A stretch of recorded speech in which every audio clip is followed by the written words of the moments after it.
On behalf of our center and our partners, the World Economic Forum and the Bill and Melinda Gates Foundation, I'd like to extend a very warm welcome to our audience here in New York, as well as our larger virtual audience participating online today. The Event 201 scenario is fictional.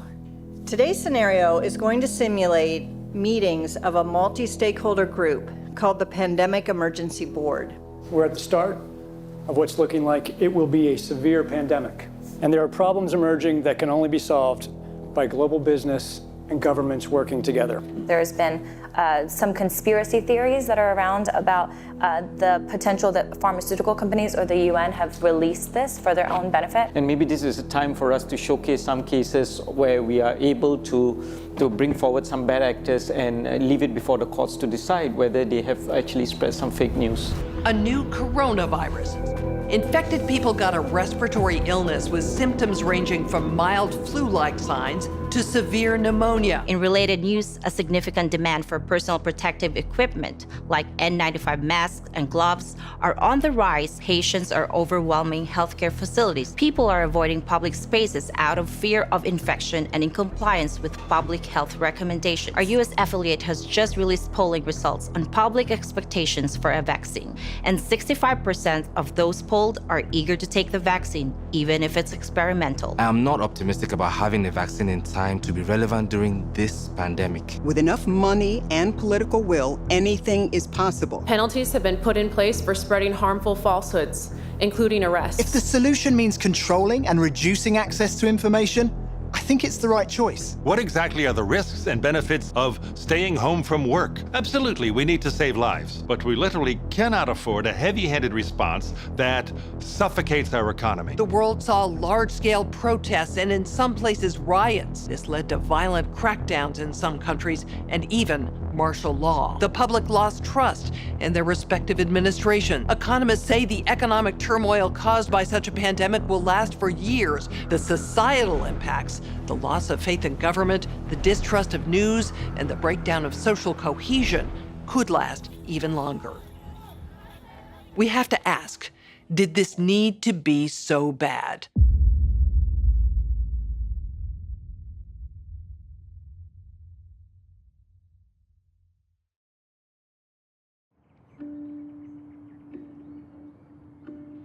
On May 4th, 2020, as part of a documentary series called Plandemic, I released an interview featuring science whistleblower, Dr. Judy Mikovits. The interview received fierce backlash for spreading what the media declared dangerous conspiracy theories. As a father and a veteran media producer, there is no way that I would release harmful information into the world during a moment as vulnerable as now. I had known Dr. Judy for 2 years before filming her interview. I read her book, then thoroughly researched and vetted her story. After interviewing her legal team, former colleagues, and people who have known her for decades, one thing I can say without question is, Judy Mikovits is one of the most honest, caring, and courageous women I've ever known. Why then would the most powerful forces of big tech, politics, media, and medicine go to such extreme measures to silence her voice all over the world? And why did all of the debunkers invest so much ink and airtime defaming Dr. Judy's character while avoiding very real revelations pertaining to patents, conflicts of interest, and the deadly corruption pervading our global health organizations? To get to the bottom of these questions, as well as many others, I've spent the last several weeks interviewing scholars from all over the world, among them top doctors, distinguished scientists, and Nobel laureates. I also sat down with Dr. Judy for a follow-up interview and to give her the opportunity to respond to critics. You can see that full interview on the Plandemic website.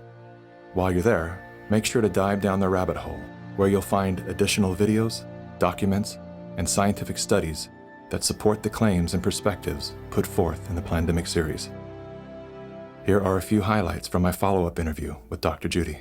What do you have to say to the people who have tried to minimize your involvement with HIV by stating that you were at the bottom of the totem pole, 13th author of a 13-member group of scientists? Well, the 13th author is the senior author. So that means they're the most important author. Why did you agree to retract your own XMRV paper? The paper was actually force retracted. I was actually being held in jail. You told me that you had financial offers to remain silent. If you simply say you made a mistake and promise never to say another word, you can keep everything. You'll get all of your grants. You'll get everything back, millions of dollars. You'll get publication and funding. My lawyer said, that's the best offer you're going to get. I said, you don't understand me. I don't need an offer. I've already lost everything. If I thought even one child or one grandma was injured or killed because I didn't do something, that would have ended my life as I know it. There was no money you could ever pay me to get me to cover this up. I will never stop telling the truth.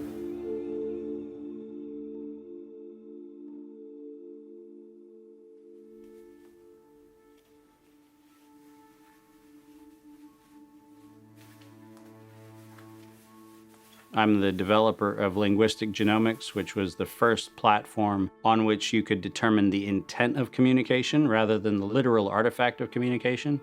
But we've also used that technology for a number of other applications in defense and intelligence and finance, and most notably, in the early 2000s, my company was responsible for bringing down what was, at the time, one of the largest tax frauds in US history. We maintained a series of inquiries into every individual, every organization, and every company that is involved in anything that either blurs the line of biological and chemical weapons or crosses that line in any of 168 countries. In 1999, there were 1 million patents digitized by IBM. And those 1 million patents were the first time human innovation had been put into an electronic digital searchable format.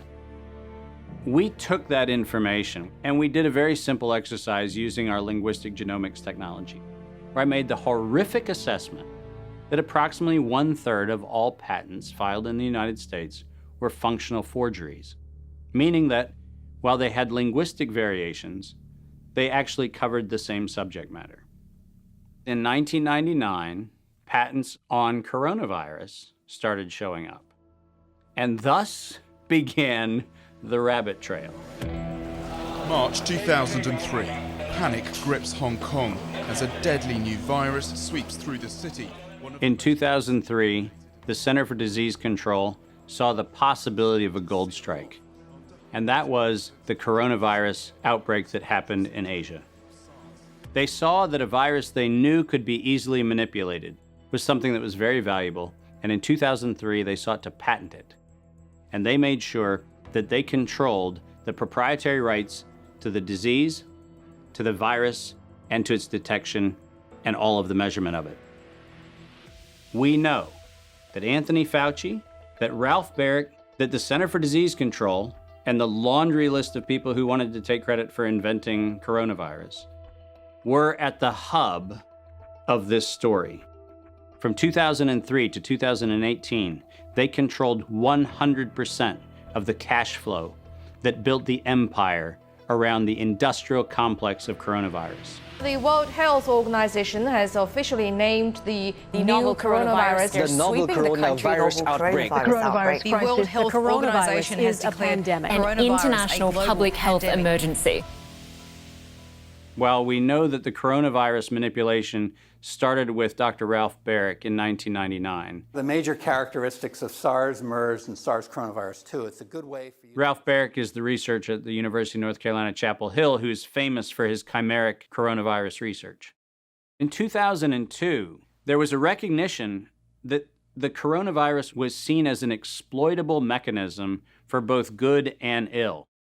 On April the 25th, 2003, the U.S. Center for Disease Control filed a patent on the coronavirus transmitted to humans. Under 35 U.S. Code Section 101, nature is prohibited from being patented. Either SARS coronavirus was manufactured, therefore making a patent on it legal, or it was natural, therefore making a patent on it illegal. If it was manufactured, It was a violation of biological and chemical weapons, treaties, and laws. If it was natural, filing a patent on it was illegal. In either outcome, both are illegal. In the spring of 2007, the CDC filed a petition with the Patent Office to keep their application confidential and private. They actually filed patents on not only the virus, but they also filed patents on its detection and a kit to measure it. Because of that CDC patent, they had the ability to control who was authorized and who was not authorized to make independent inquiries into coronavirus. You cannot look at the virus, you cannot measure it, you cannot develop a test kit for it. And by ultimately receiving the patents that constrained anyone from using it, they had the means, they had the motive, and most of all, they had the monetary gain from turning coronavirus from a pathogen to profit. Developing and owning a coronavirus vaccine has become a biotech arms race with political overtones. This vaccine gold rush is starting to bother me. Gold rush. Let's keep that in mind. And so somewhere between 2012 and 2013, something happened. The federal funding for research that was feeding into places like Harvard, Emory, University of North Carolina, Chapel Hill, that funding suddenly became impaired by something that happened at the NIH, where the NIH got this little tiny moment of clarity and said, I think something we're doing is wrong. And in 2013, the NIH said, gain-of-function research on coronavirus should be suspended. The National Institutes of Health had a moral and social and potentially legal reason to object to research. But the letters that were sent to the researchers essentially said, you are receiving notice that we're telling you to stop. And now on the bottom of the page, we're going to clarify what stop means. Keep going. But when the heat gets hot in 2014 and 15, what do? You offshore the research. You fund the Wuhan Institute of Virology to do the stuff that sounds like it's getting a little edgy with respect to its morality and legality. But do you do it straight way? No. You run the money through a series of cover organizations to make it look like you're funding a U.S. operation, which then subcontracts with the Wuhan Institute of Virology. The U.S. could say, China did it. China could say, the U.S. did it. And the cool thing is, both of them are almost telling the truth. Where did the coronavirus come from? There is a new investigation into its origins. U.S. intelligence officials tell NBC News that they are examining whether the virus accidentally came from a Chinese lab. Chinese officials pushing back against that claim on Thursday, tweeting that it might be the U.S. Army who brought the epidemic to Wuhan. I was the first person in the world to look at an epidemic and study its characteristics and prove that it was due to biological warfare and was not a natural occurrence. So I published that 28 years ago. Early in this pandemic, I did not think the coronavirus was a natural occurrence from bats. I feel quite convinced that this was a laboratory-designed organism. There have been hundreds and hundreds of leaks from high-containment laboratories that do research on pathogenic coronaviruses and other potentially lethal organisms. I was particularly interested in a paper that came out in Nature Medicine by 5 scientists claiming, and it was definitely a natural occurrence rather than a lab construct. But the arguments they used did not hold water. They didn't really make a lot of scientific sense. And yet all kinds of very important people started parroting what this paper said. And so that, of course, got me scratching my head saying, why are these people risking their reputation when it's obviously illogical, doesn't hold water? Somebody must have made them publish this, and somebody must have told these other people that they have to say it's a great piece of science. You were quoted as saying, it was a meticulous job done professionally. It could be done by somebody very expert in molecular biology, I think. Et c'est pas naturel, c'est ce que vous voulez dire? Non, ce n'est pas naturel, c'était un travail de professionnel, un travail de biologiste moléculaire. C'est un travail très minutieux, on peut dire d'horloger, on peut dire au niveau des séquences. Mais dans quel but? Dans quel but, ça, ce n'est pas clair. Moi, j'expose, si vous voulez, mon travail, c'est d'exposer les faits, c'est tout. See, the problem with all of this is the evidence is right in front of our face. And when confronted with evidence, we are told fact checkers are somehow transcendent. The pace of our modern world makes it nearly impossible for working people to research the events and policies that shape their lives. When seeking answers to life's most pressing questions, where do we go first? Google. Enter the subject, hit go, and there it is. Only what they want us to see. In today's culture of copy and paste journalism, it's common for hundreds of unrelated outlets to feature the exact same report. This is not the result of laziness. This is by design. When we see identical headlines across seemingly unrelated platforms, the logical mind concludes, well then, it must be true.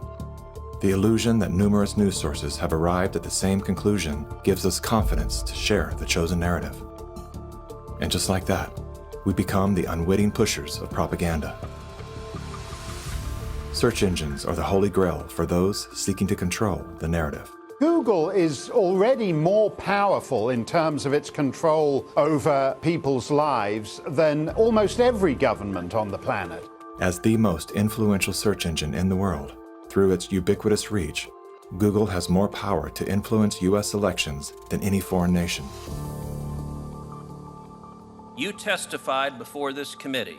You said in subsequent elections, Google and Facebook and Twitter and big text manipulation could manipulate as many as 15 million votes in a subsequent election? And the methods that they're using are invisible, they're subliminal, they're more powerful than most any effects I've ever seen in the behavioral sciences, and I've been in the behavioral sciences for almost 40 years. The blacklists is something that Google said didn't exist, and they testified that under oath. And nothing but the truth, so help you God. I do. Now, me as an engineer, I just did a search on Google's internal search engine, and guess what I found? It had blacklisted search terms like cancer cures. Why is Google deciding what people can and cannot search for? What was once an efficient tool for navigating the world of information is now a network for global surveillance, data collection, and social engineering. Now let's take a look at a few of the most commonly used fact checkers, beginning with Snopes. The husband and wife duo of David and Barbara Mickelson founded Snopes.com in 1995. They have no journalism background or training whatsoever. They built their fact-checking empire by using Google as their primary verifying source. The Mickelsons divorced in 2015. Barbara sued David for embezzling money that he had allegedly spent on prostitutes, as well as a lavish honeymoon with his new wife, who worked as an escort in Las Vegas before joining the Snopes cast of characters. In 2017, David Mickelson's new business partners filed a lawsuit accusing Mickelson of multiple counts of fraud and embezzlement. Snopes proclaimed to be the internet's go-to source for discerning what is true and what is total nonsense. Yet one glance at their history of fact-free checking tells another story. When Dr. Mikovits claimed she was arrested without a warrant and jailed without a charge, Snopes rated her statement false. Had they bothered to explore the arrest documents, they would have seen that indeed there was neither a warrant nor signatures to officiate a charge, a fact that I confirmed with members of Dr. Mikovits' legal team. Was there a search warrant? No. And was she ever charged? No. Never charged with a crime. 100% correct. Judy has never been charged with any crime. Facebook's fact-checking arm, PolitiFact, is owned by the Poynter Institute, which has received substantial funding from big pharma allies such as Google and the Bill and Melinda Gates Foundation. Like Snopes, PolitiFact has a history of misleading the public. In late January of 2019, PolitiFact, Snopes, and FactCheck.org raced to squash the notion that coronavirus and its treatments were patented. They reviewed only 3 of the 4,452 publicly available patents, which unmistakably show that SARS coronavirus detection and treatment had been widely patented by both the public and private sectors. Facebook's founder pledged to the WHO, saying they would remove false claims and block exploitative ads. They're working with the World Health Organization and with the NHS, so they have a hotline, if you like, from those official sources. Wikipedia is the go-to destination for introductions to people, places, and things. Even the all-knowing Amazon Alexa calls on this digital encyclopedia. Alexa, who is Dr. Judy Mikovits? According to Wikipedia, Judy Ann Mikovits is a former American research scientist who is known for her discredited medical claims. She has been described as an anti-vaccination activist and a promoter of conspiracy theories, and has been accused of scientific misconduct. Wikipedia is supported by the Wikimedia Foundation, a non-profit parent organization with a long history of politically tied funders. Many named, many anonymous. What exactly does a Wikipedia donor receive in exchange for their generosity? What began as an unbiased open-source platform is now weaponized to undermine the work and reputation of anyone deemed a threat to its stakeholders. And once they smear you, they lock you out for making corrections to your own bio. In summary, most independent fact-checkers are neither independent nor factual. Simply put, they are political spin machines. And so what they have done is they've decided that there's an approved narrative. If it is in line with the CDC's public pronouncements, and if it's in line with the World Health Organization public pronouncements, it is presumed to be correct. I don't have to remind many Americans that the Center for Disease Control was the one that said you should use DDT in your homes. Used right, it is absolutely harmless to humans and animals. Remember the name, DDT. It spells certain death. A scientific panel today reported that pesticides may indeed represent a grave threat to mankind. Remember the swine flu scare of 1976? That was the year the U.S. government told us all that swine flu could turn out to be a killer, and Washington decided that every man, woman, and child in the nation should get a shot to prevent a nationwide outbreak, a pandemic. Well, 46 million of us obediently took the shot. Did anyone ever come to you and say, there's the possibility of neurological damage if you get into a mass immunization program? No. No one ever did? No. I can't believe that they would say that they did not know that there were neurological illnesses associated with influenza vaccination. That simply is not true. We did know that. Then he's lying. I guess you would have to make that assumption. Then why does this report from your own agency list neurological complications as a possibility? You didn't feel it was necessary to tell the American people that information. Dr. Sensor's CDC also helped create the advertising to get the public to take the shot. The vaccines are safe, so roll up your sleeve. And now Americans are claiming damages from Uncle Sam amounting to $3.5 billion. By far the greatest number of the claims, 2/3 of them, are for neurological damage or even death. There are serious concerns tonight about how well the CDC controls dangerous germs at its own labs after yet another safety lapse. For the third time in a month, the CDC acknowledged deadly pathogens were handled incorrectly in government labs. That CDC is the CDC that allegedly is looking out for your public health.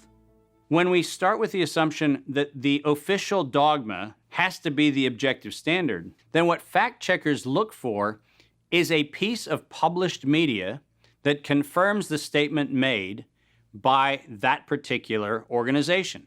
And then debunkers and conspiracy theorist blower-uppers come in and say, we're going to make this thing clearly the scam that it is.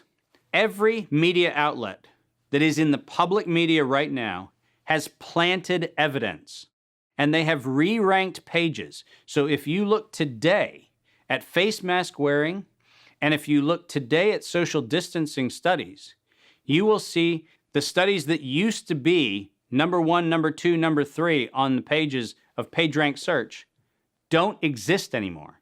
And what is there are studies that wind up having headlines that support the common narrative. You're going to be hearing more about advanced guidelines. Because if you can keep people from assembling, guess what they're not talking about? They're not talking about the issues of the campaign. If you can keep people in their homes, the only source of information that you can have is what you curate for them. Now I know how to target my electorate.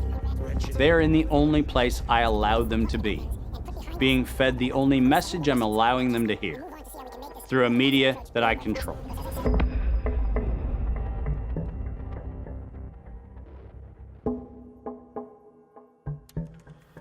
Since the invention of the printing press, there's been a battle to control disseminated information. In the early 1900s, oil tycoon John D. Rockefeller took control of every newspaper and news editor of his era. He became America's first billionaire, paving the way for the power-hungry ever since. Thus began the gold rush for the modern world's most precious resource, the narrative. Do you have any people being paid by the CIA who are contributing to a major circulation American journal?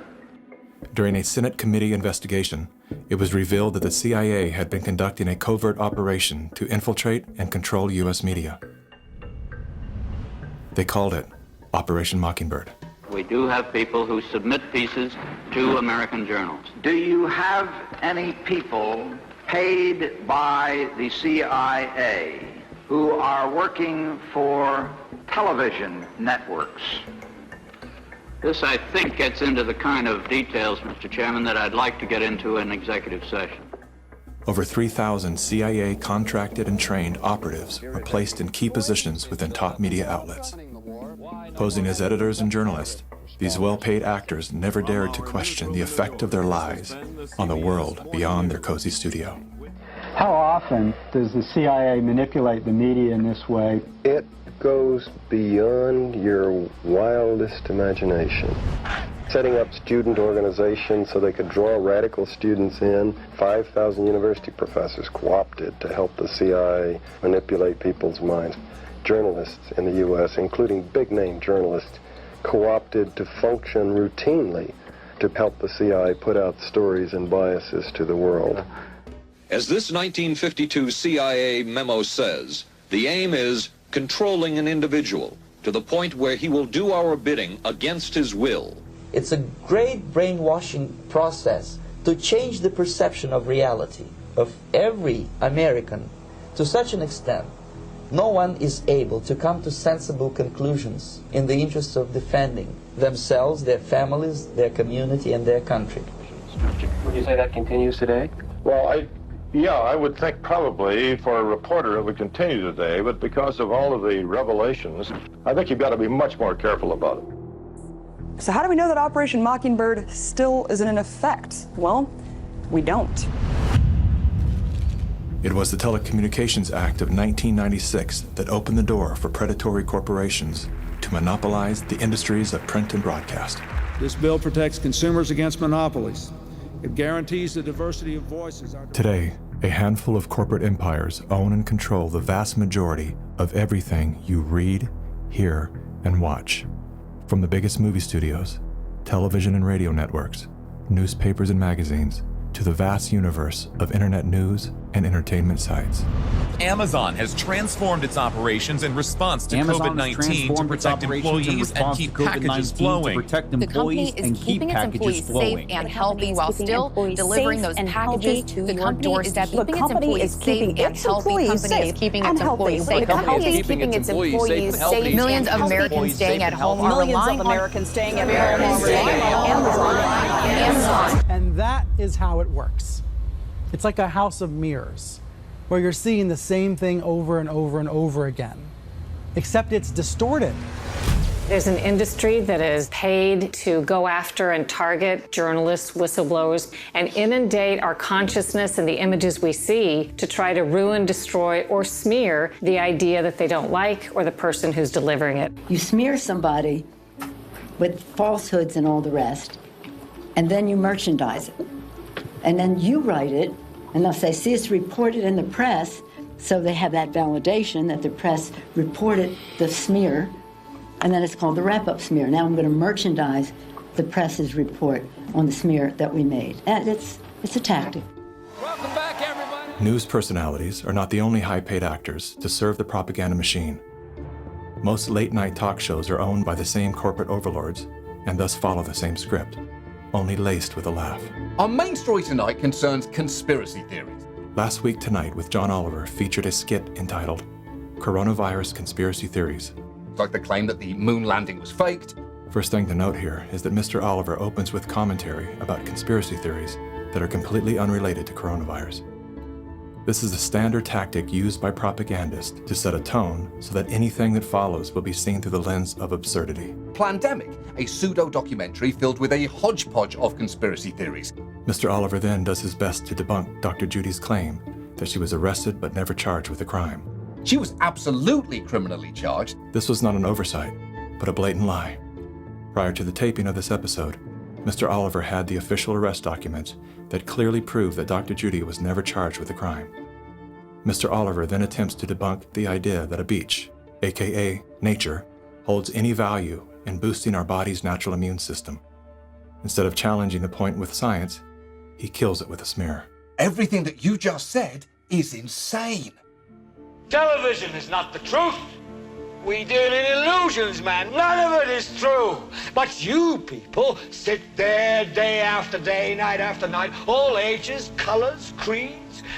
We're all you know. You're beginning to believe the illusions we're spinning here. You're beginning to think that the tube is reality and that your own lives are unreal. This is mass madness, you maniacs.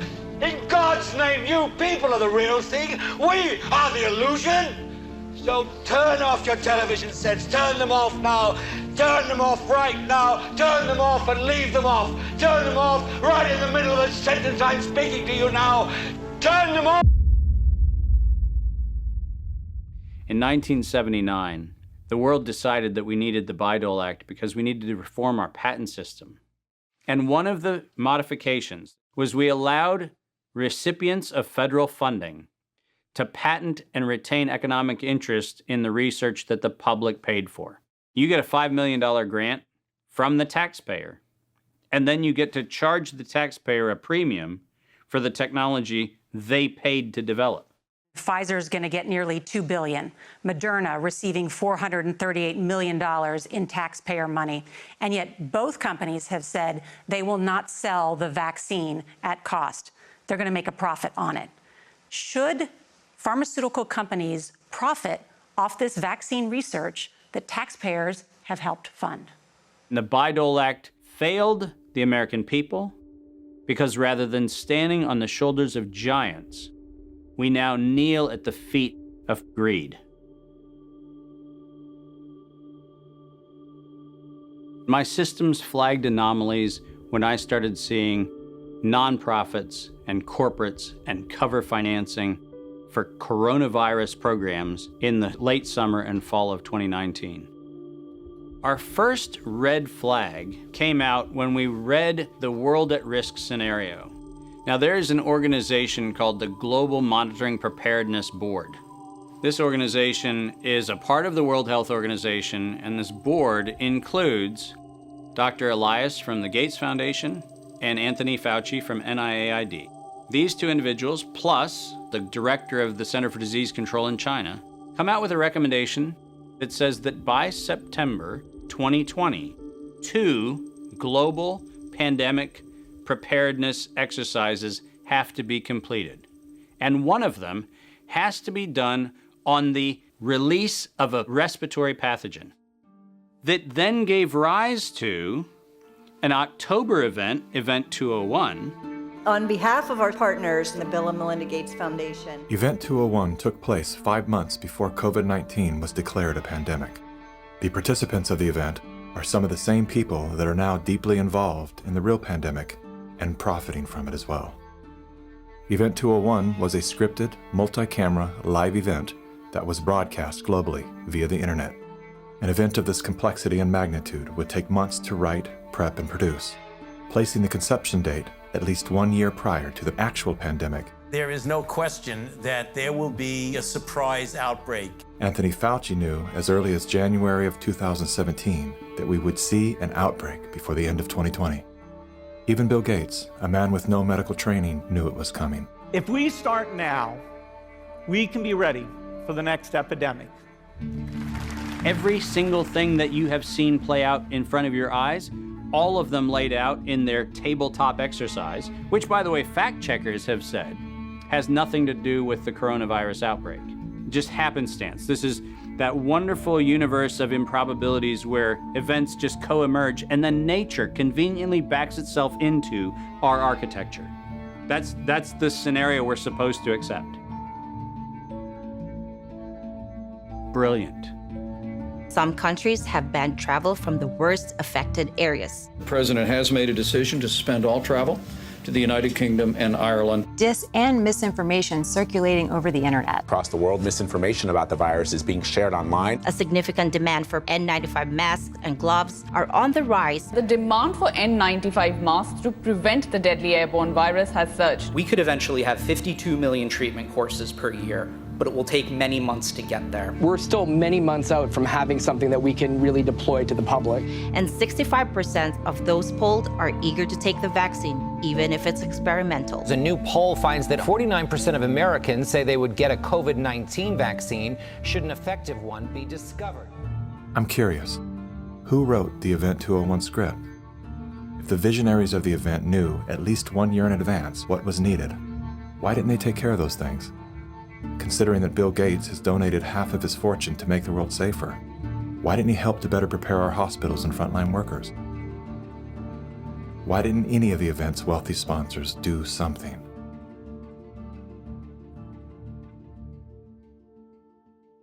Now here we are. We didn't simulate this, we didn't practice. On behalf of our partners in the Bill and Melinda Gates Foundation. So both the health policies and economic policies, we find ourselves in uncharted territory. Event 201 was not the first scripted exercise to prophesize the future with astonishing accuracy.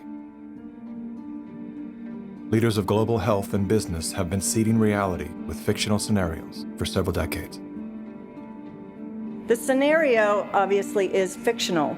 1 year prior to Event 201, many of the same sponsors, hosts, and actors came together to produce a tabletop pandemic simulation for a fictional virus they branded Clade X. 1 year to produce a vaccine for this is too long. We should have stockpiled, we didn't, but we're going to have to look at that vaccine question to see if we can speed up the delivery. And if we do not have the public with us, we're in big trouble. In 2010, the Rockefeller Foundation released a 54-page document called Scenarios for the Future of Technology and International Development. Page 18 features the pandemic scenario, Lockstep, a world of tighter top-down government control and authoritarian leadership, with limited innovation and growing citizen pushback. China's government was not the only one that took extreme measures to protect its citizens from risk and exposure. During the pandemic, national leaders around the world flexed their authority and imposed airtight rules and restrictions, from the mandatory wearing of face masks to body temperature checks at the entries to communal spaces like train stations and supermarkets. Even after the pandemic faded, this more authoritarian control and oversight of citizens and their activities stuck and even intensified. We are living in a time where leadership, unfortunately, is compromised. And by that I mean that individuals are placed in power for their ability to be influenced, not their merits of leadership. Nothing could be clearer than the leadership of the World Health Organization. The World Health Organization is the institution granted exclusive power to guide and protect the health and wellness of humanity. The WHO is sustained by private donations, the bulk of which are made by pharmaceutical and biotech corporations who have a vested financial interest in the organization's support. In 2017, the Associated Press reported that the WHO routinely spends about $200 million a year on travel expenses, more than what it spends to fight some of the biggest problems in public health, including AIDS, tuberculosis, and malaria combined. The WHO's repeated issuing of inaccurate and bad advice is not merely the result of incompetence, but rather the direct result of the Communist Party of China deliberately buying out WHO's leadership. On the nomination of the Executive Board, appoints Dr. Tedros Adhanom Ghebreyesus as Director General of the World Health Organization.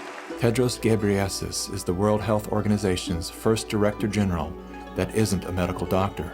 No Tedros for WHO! No Tedros for WHO! The appointment to the organization's highest position was controversial, given that in his previous role as Ethiopia's health minister, Tedros was accused of covering up 3 major health epidemics.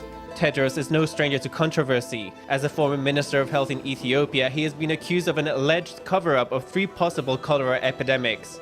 Prior to his appointment, Tedros was a high-ranking member of the Tigray People's Liberation Front, a brutal and corrupt political group responsible for crimes against humanity, including bombings, kidnappings, tortures, and killings. How does a man with such a controversial past score the top position at the world's most influential health organization? I have known Bill and Melinda for many, many years now. While serving as Ethiopia's health minister, Tedros became intimately intertwined with both the Gates Foundation and the Clinton Foundation. The health minister of Ethiopia, one of the ablest public servants I ever worked with. With the backing of the 2 most powerful foundations on earth and the full support of the Communist Party of China, Tedros was a shoo-in. We will have many body bags in front of us if we don't behave.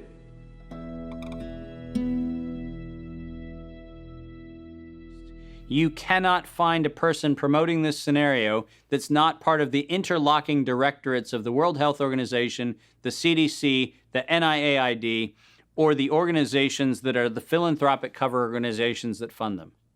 We now know that there are over 1,300 patents currently issued and held by organizations that are multiply recipients of funding through the Gates Foundation, through EcoHealth Alliance, through the Sherlock Biosciences connection back into open philanthropy, and all of them also have links directly to NIAID, Anthony Fauci's funding sources.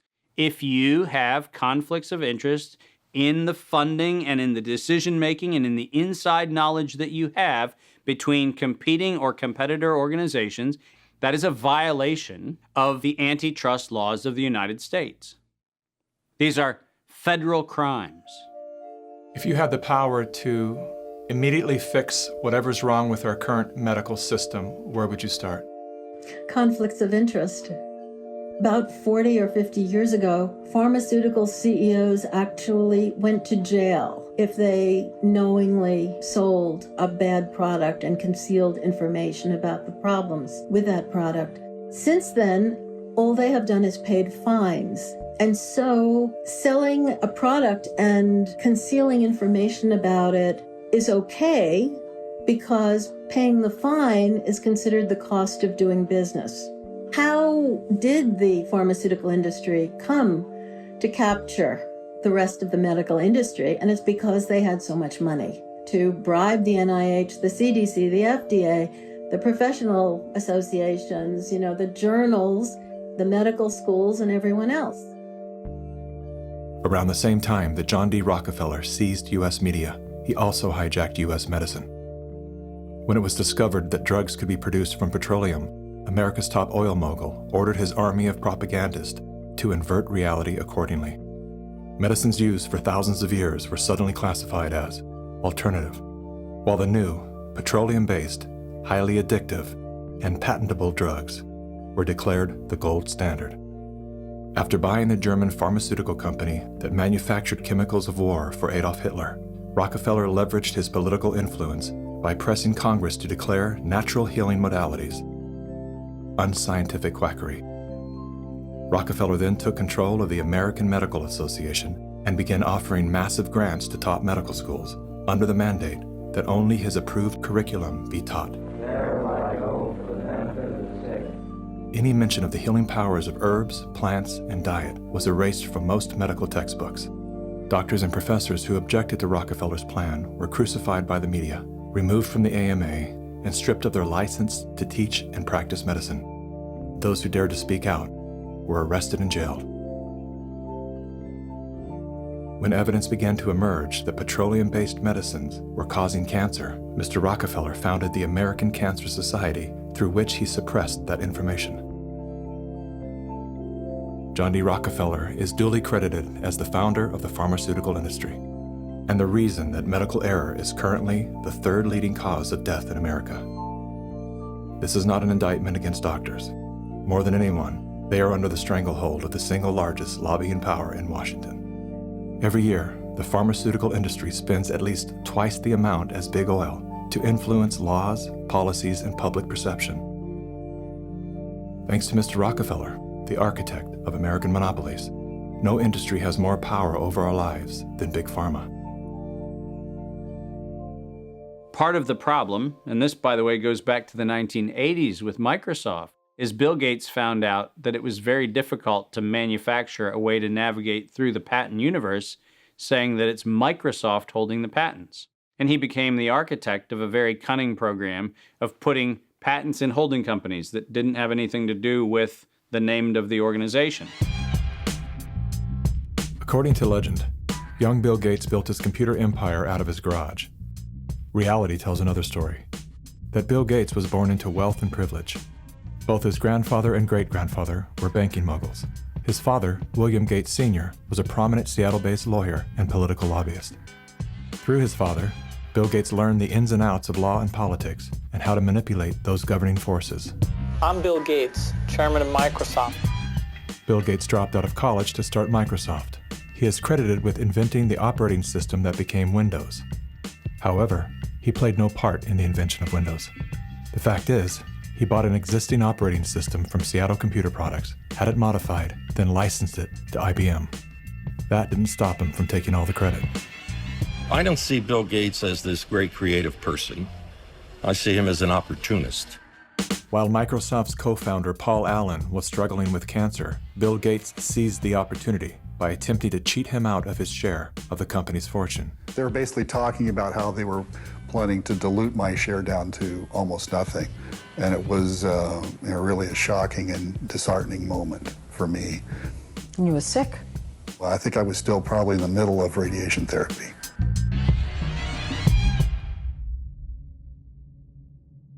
Gates' business strategies came under fire in 1998 when the United States Department of Justice sued Microsoft for antitrust violations. This is tape 3 of the videotape deposition of Bill Gates on September. During the 18-month trial, Gates gave hours of videotape testimony. What were the non-Microsoft browsers that you were concerned about in January of 1996? That month. Yes, sir. And what about it? What non-Microsoft browsers were you concerned about in January of 1996? I don't know what you mean concerned. What is it about the word concerned that you don't understand?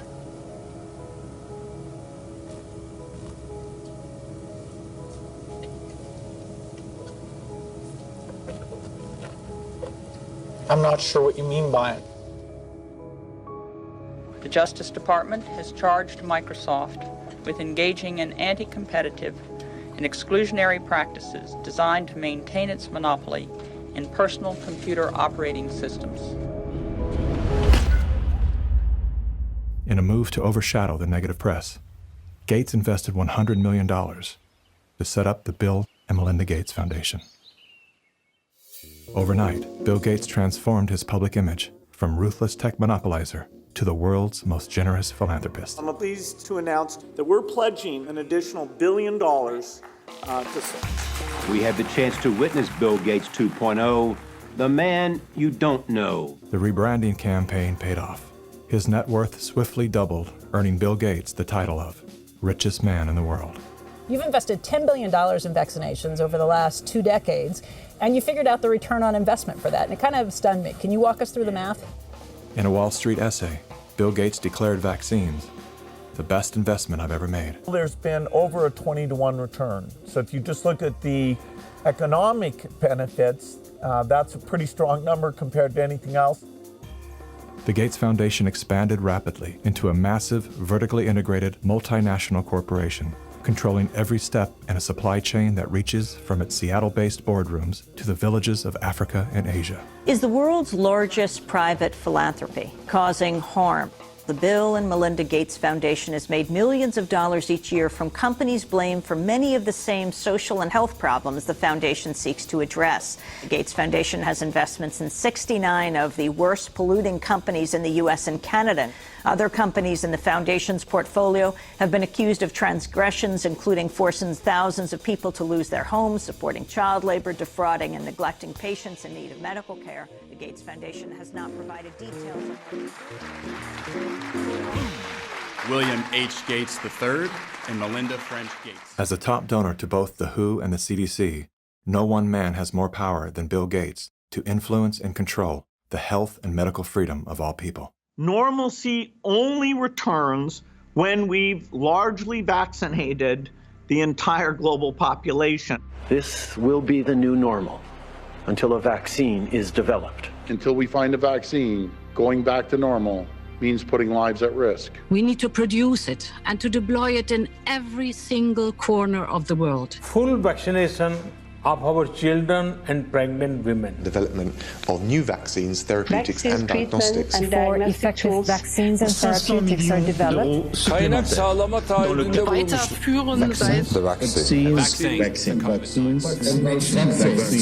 We've already bought the syringes. We already know where it's going to happen. We're thinking about what that's going to be. It's all part of this plan. Our military is now being mobilized, so at the end of the year, we're going to be able to give it to a lot of people very, very rapidly.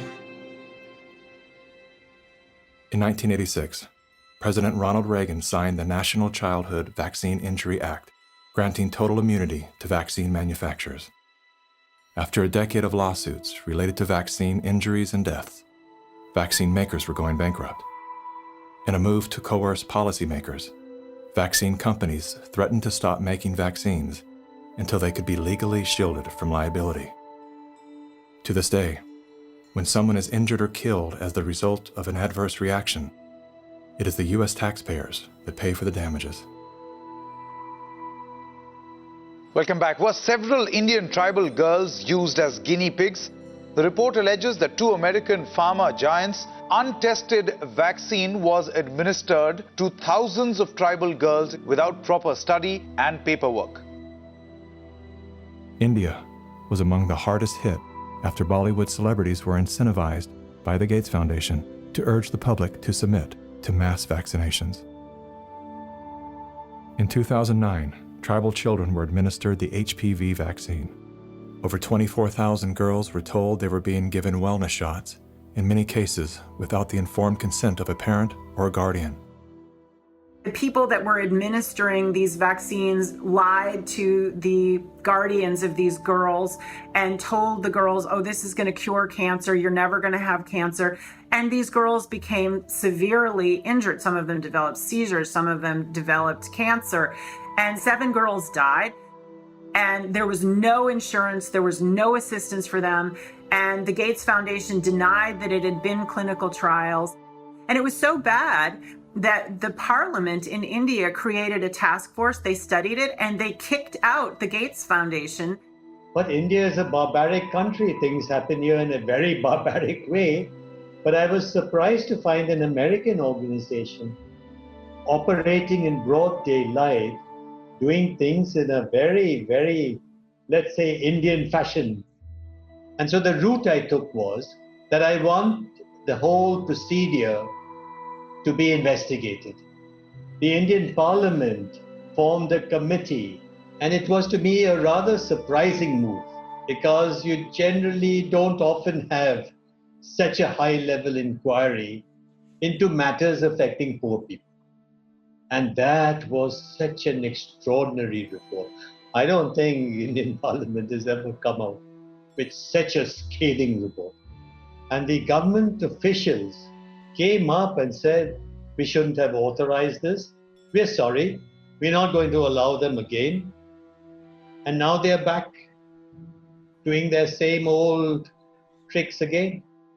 The good news is that human clinical trials can start as early as July 2020 for India's first COVID-19 indigenous vaccine that's been developed by Bharat Biotech. So you can imagine how the manipulation of the media, by the media, the manipulation of public opinion by leaders from all political parties unanimously saying, we want a vaccine. And the worst thing is they are taken as philanthropists. Whereas what this actually is the acquisition of political and financial power.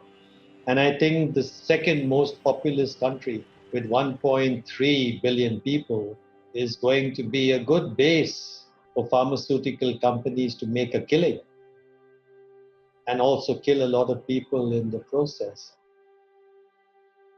Yes, I just find it a pity that we haven't been able to get any benefit for the girls who suffered, It's so terrifying as to what they're actually doing with the world. We're taking things that are, genetically modified organisms and we're injecting them in little kids' arms. We just shoot them right into the vein.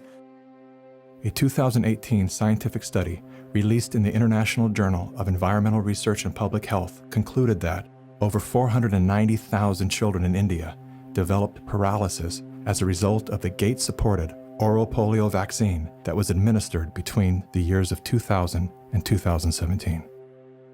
Using all the usual sleight of hand, US-based media and fact-checkers rushed to bury this story. But thanks to the meticulous work of a team of Indian researchers and doctors, the inconvenient truth lives on the NIH.gov website. It's my honor to introduce Bill and Melinda Gates. Without any medical training, Bill and Melinda Gates founded the Global Alliance for Vaccines and Immunization, through which they fulfill their agenda to vaccinate the world.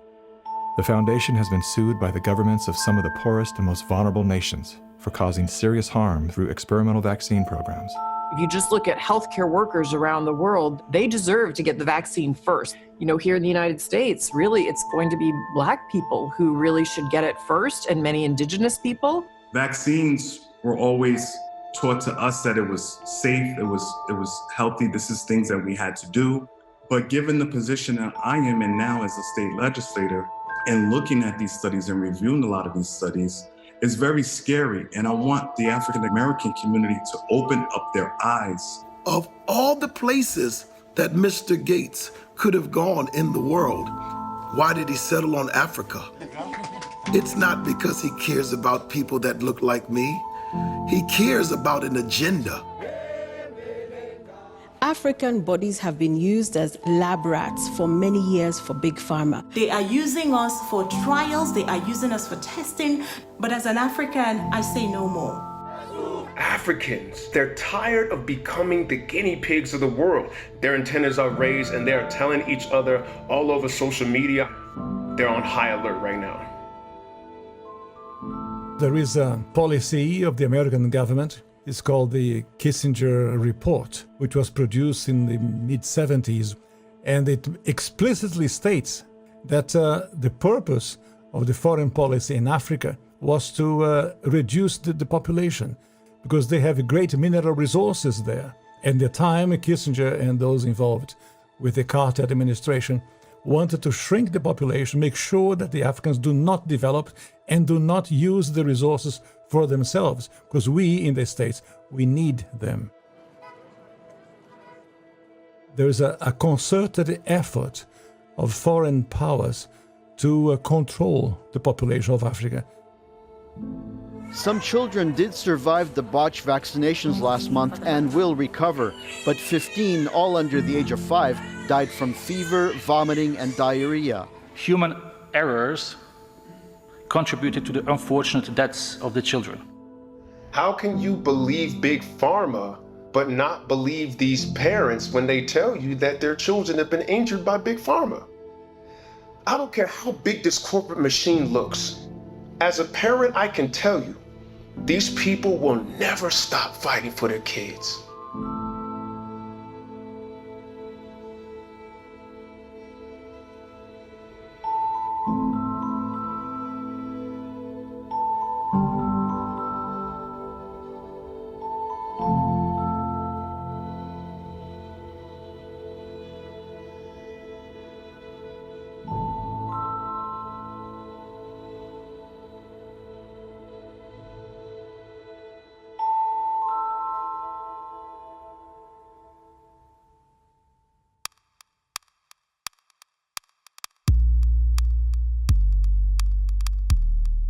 It would take hours to list all of the questionable initiatives that Bill Gates is involved in. Here's a few of the highlights. Gates is one of the key funders in the stratospheric-controlled perturbation experiment designed to block out the sun in an effort to control global warming by releasing massive amounts of calcium carbonate and other materials into the upper atmosphere. Critics, including environmental scientists, have called the project a global genocide experiment. Gates has invested over $1 billion in Earth Now's global surveillance project. The project will launch hundreds of satellites into space, which will allow for the 24/7 monitoring of all people everywhere. In partnership with MIT, Bill Gates has developed a new technology that allows vaccines to be injected under your skin along with your medical records. The quantum dot tattoo will implant an invisible certificate that can be scanned by authorities using a cell phone app and infrared light. Eventually, what we'll have is certificates of who's a recovered person, who's a vaccinated person. So eventually there will be this digital immunity proof. The EPA recently approved an experimental use permit to Oxitec, a biotech company funded by the Bill and Melinda Gates Foundation. In an effort to fight malaria, Oxitec will soon release millions of genetically modified mosquitoes in various U.S. states. According to the NIH website, programs are being developed to allow human immunization via mosquito bite. It was Science magazine that coined the phrase, flying syringes. Would you raise your hand, please? Do you solemnly swear the testimony you're about to give in the matter now pending should be the... A shocking new report from the New York Times sheds light on the connection between Microsoft founder Bill Gates and the late Jeffrey Epstein. You report these two men met at least 6 times. Well, I believe that there were more. This included visits to the mansion, seeing each other in Seattle, flying on Epstein's plane. When flight logs revealed that Gates had been a passenger on the Lolita Express, he claimed that he didn't know that the private jet belonged to Epstein. He also denied that he and Mr. Epstein were involved in any business deals. However, an expose by the New York Times revealed that not only did Bill Gates initiate a relationship with Jeffrey Epstein well after he was convicted of sex crimes, but the two were also involved in the process of co-founding a multi-billion-dollar charitable fund. Why would they ever set up a charitable trust benefiting Jeffrey Epstein? That it was all about philanthropy, that Bill Gates just wanted to find new sources of money. Why would one of the richest men in the world choose to partner with the world's most notorious pedophile? A deeper dive into Epstein's world revealed that the two men had more in common than meets the eye. Like Gates, Epstein was a billionaire philanthropist with a passion for science, health, education, and children. The Jeffrey Epstein Foundation donated millions of dollars to top universities, science institutes, medical schools, early education programs, youth initiatives, and international peace accords. Bill Gates is either the most misunderstood man alive or one of the most convincing con men to ever live. Is he a benevolent hero or a malevolent opportunist? Bill Gates. Personally, I would love to believe that one of the richest men in the world is giving away his fortune for the betterment of humanity. I want to believe that endearing smile. I want to believe that his heart is as soft and warm as his sweaters. At the very least, I want to believe that he's unaware of the damage he's done.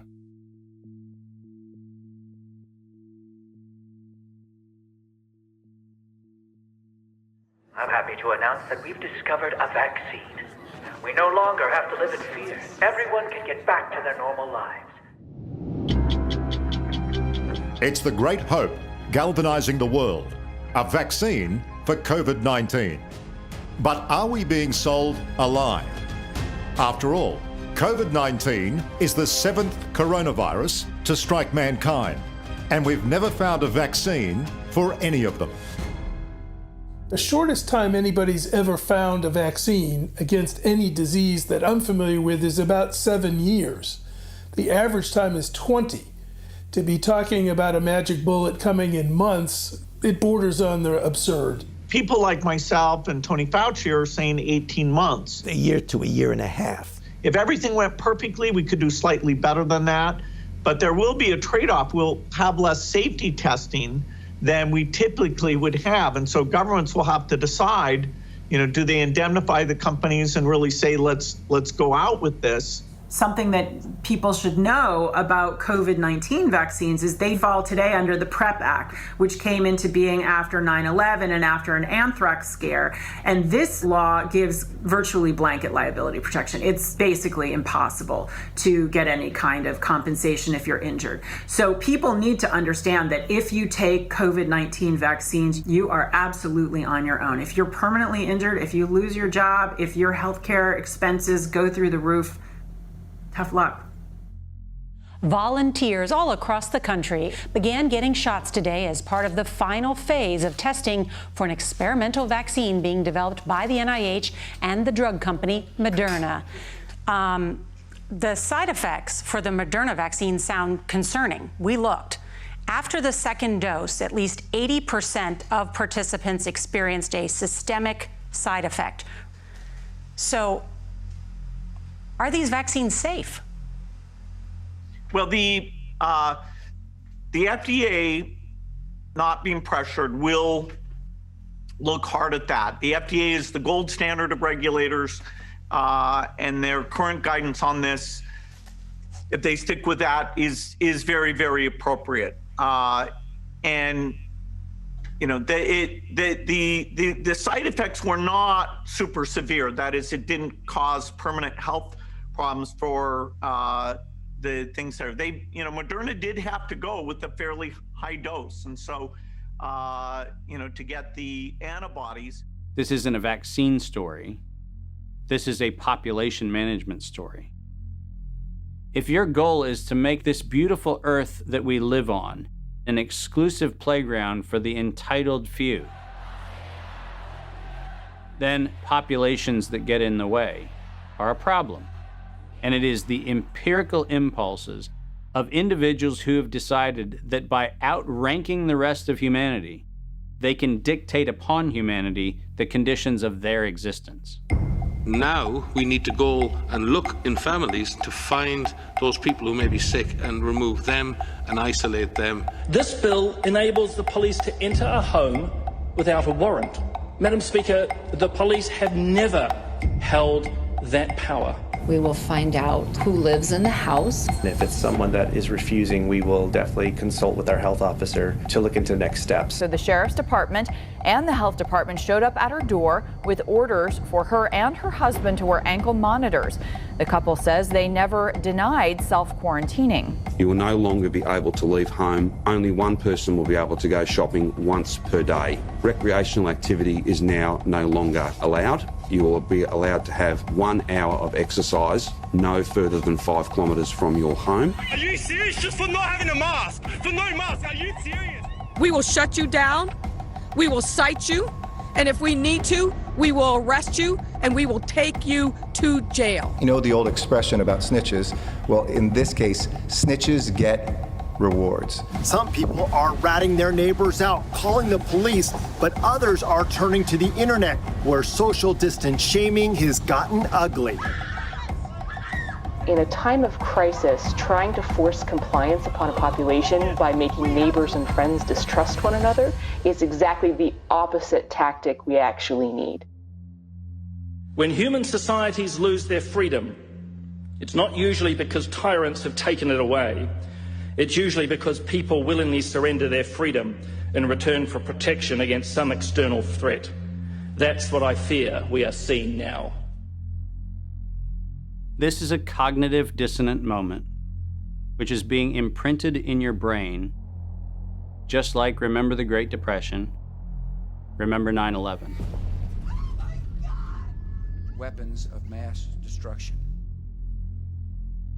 We are being conditioned to have the excuse for unbelievable acts of tyranny, which will be justified by remember 2020.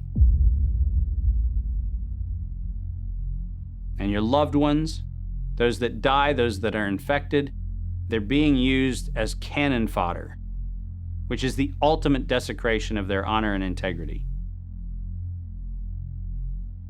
And this is also a test of humanity, to see how much of our liberty we will let go before we finally draw the line under enough. Benjamin Rush, a signer of the Declaration of Independence, stated, "Unless we put medical freedom into the Constitution, a time will come when medicine will organize into an undercover dictatorship to restrict the art of healing to one class of men and deny equal privileges to others. That time is now." Well, this won't be the last pandemic that we face. So we, we'll have to prepare for the next one. That, I'd say is, will get attention this time. Mm-hmm.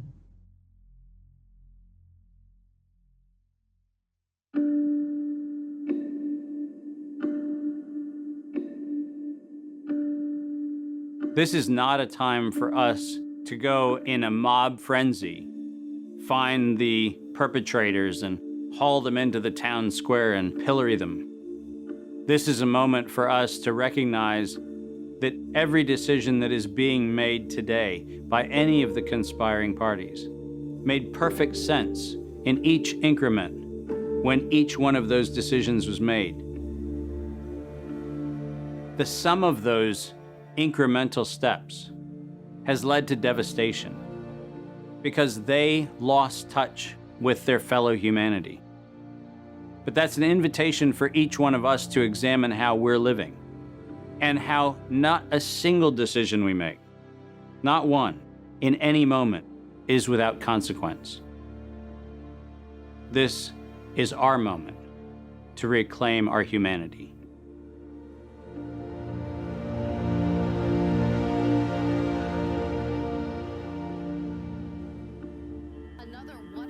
Our lives are shaped and guided by stories. The stories we're told become the stories we tell. The more we hear them, the more we believe them. When used as a tool, they help us to better understand who we are, where we came from, and where we're going. When used as a weapon, they can be deadly. One of the most dangerous stories we've been told is the one that goes something like this. Humanity is a failed experiment. We are parasites, a cancer, a virus. Human beings are a disease. It is a myth that permeates our movies, our music, our media, and our minds. As they say, repeat a lie often enough, it becomes truth.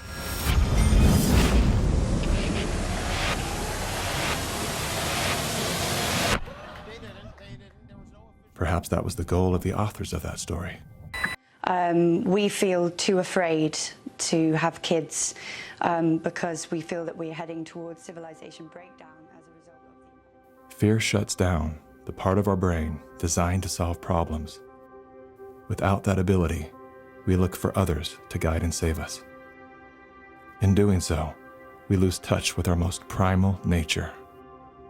We forget that we are an extension of the most brilliant and resilient ecosystem in the universe. We stop eating food grown from the earth and begin consuming products processed from machines. We trade medicines that heal for drugs that harm. We abandon love and liberty for debt and dependency. The good news is, our story is not over. The climax has yet to come. That moment when the hero rises from defeat, summoning a force they forgot they had. A force within, a force of nature.